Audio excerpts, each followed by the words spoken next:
Now we do planned and operational research. What's realistic? What limits us? If we want to make something, what limits do we have whenever we make something? Cost, sure. What do you mean by cost?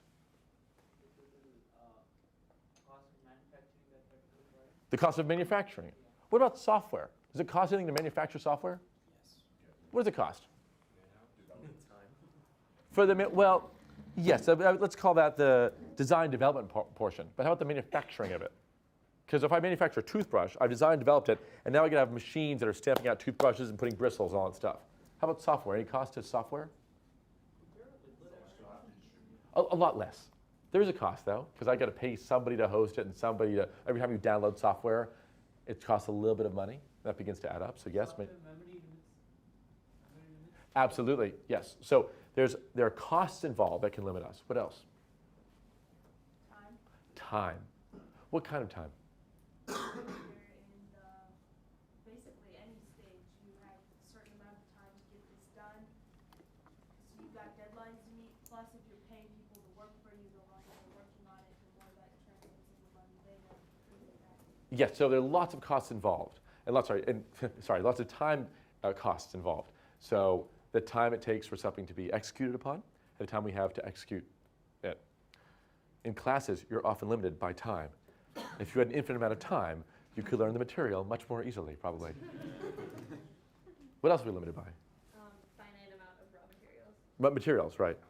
And materials can come in a lot of versions. Resources can be physical resources. They can be people resources. They can be environmental resources that we have access to. Anything else? Technical capability. Abilities, knowledge. We can be limited by knowledge.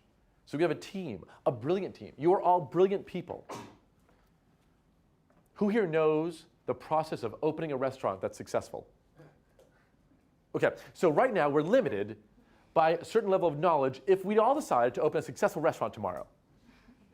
But you are all brilliant people. So maybe we could figure it out very quickly.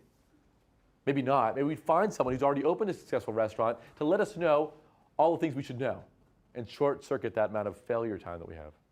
Okay, so from there we go on to a hazard analysis. And we're thinking about here what's safe or what can go wrong. So in classical design, let's say it's a baby's high chair. I might say, well, if the baby can slip underneath the high chair, that's not safe. So you got to keep that from happening. If I'm designing a stock trading system where online you get to buy stock, or maybe call over the phone, you say buy 100 shares of Microsoft at the market price, what could go wrong? Fraud. Fraud? What kind of fraud? Like someone impersonates someone else. Okay, so we have a security issue there. We don't know if you're you. What else can go wrong?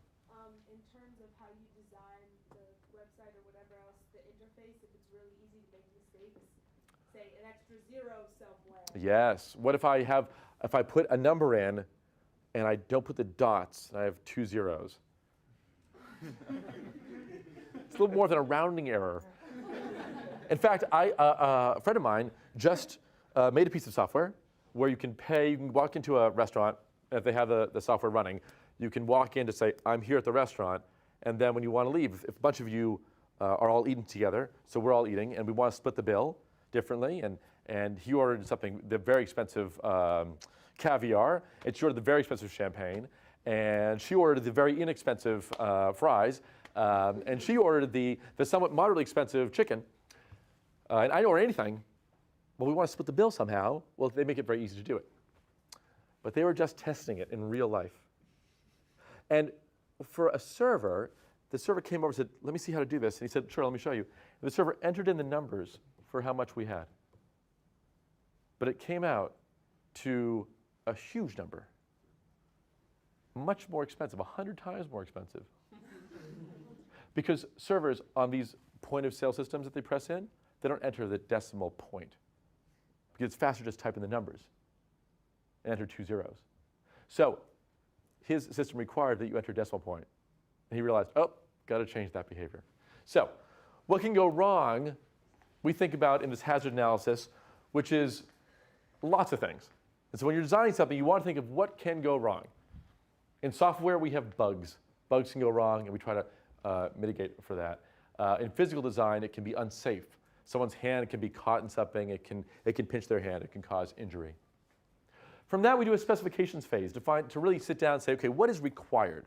What's required of this design without any specific instructions of how to design it? What's required? So in this phase, we really sit down and figure out what we need to do, but we haven't said what to do yet.